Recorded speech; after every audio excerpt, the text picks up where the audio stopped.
Good morning, Christina's Work Kitchen. I'm Christina Martinez-Williams. I want to talk this morning about what are the stories you're telling yourself, because it's such an important topic and thing to think about.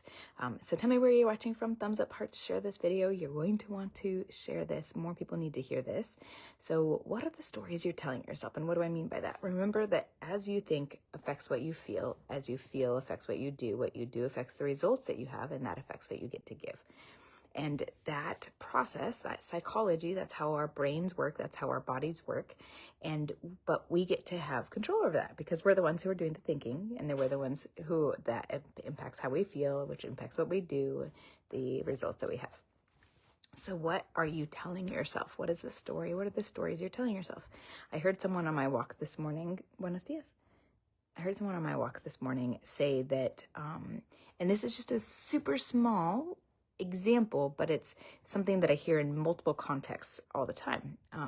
So she was saying that she couldn't remember someone's name, but her phrase that she said to say that is that I'm always having a hard time remembering people's names. I'm always, and then what are you feeling that blank in? I can't, I don't usually, like, what is it that you're telling yourself you can't do, or that you don't know how to do, or that you're not doing well at?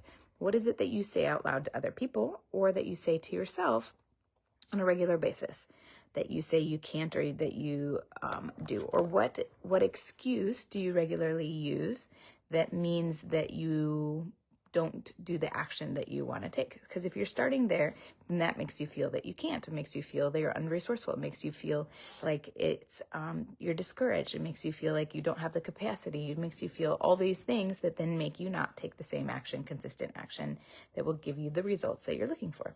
So what is it that you're telling yourself on a regular daily basis? And maybe this is something that you identified in your journey towards eating high protein, low carb, or towards making healthy habits, your lifestyle.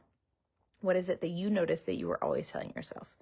I was always focused on what I couldn't do because of a condition that I had in my muscles in my stomach. And I would tell myself, well, I can't do that. So I would give me kind of an excuse to not do something else.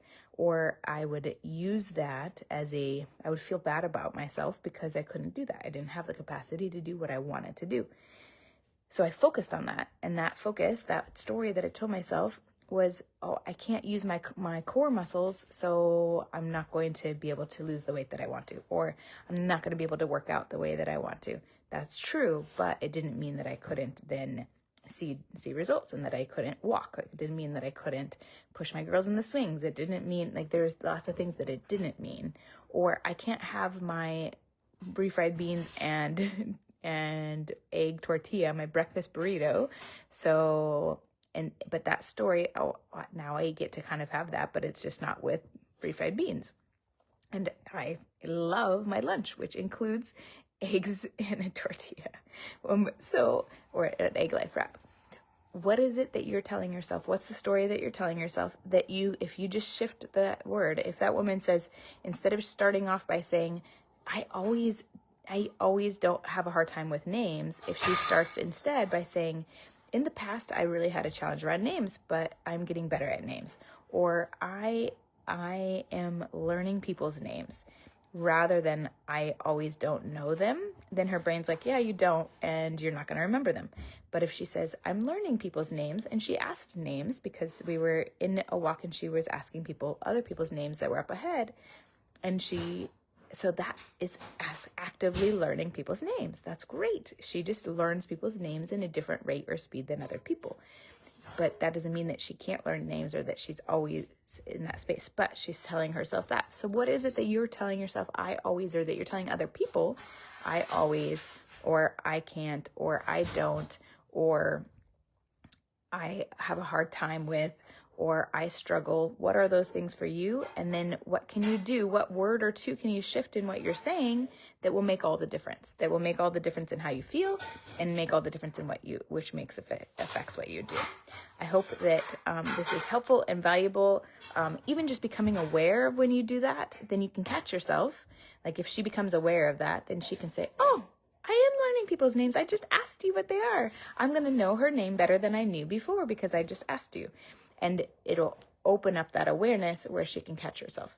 Same thing with all of us. What are we telling ourselves that we can't or can do or don't do or won't do, or what we struggle with that we can shift and see different and then feel different and do different and have different results?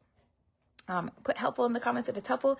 Tell me that phrase. If it's something that you either are currently saying or that you said in the past and you identified and you've shifted, tell us, share that, because it helps other people identify that for themselves. The more you hear different examples, the more you start to notice it when you do it, and then you can start to shift it so that you can feel different, do different, and have different results. I hope you have a wonderful day. From my house to your kitchen, global flavors and healthy plates from around the world. Bye.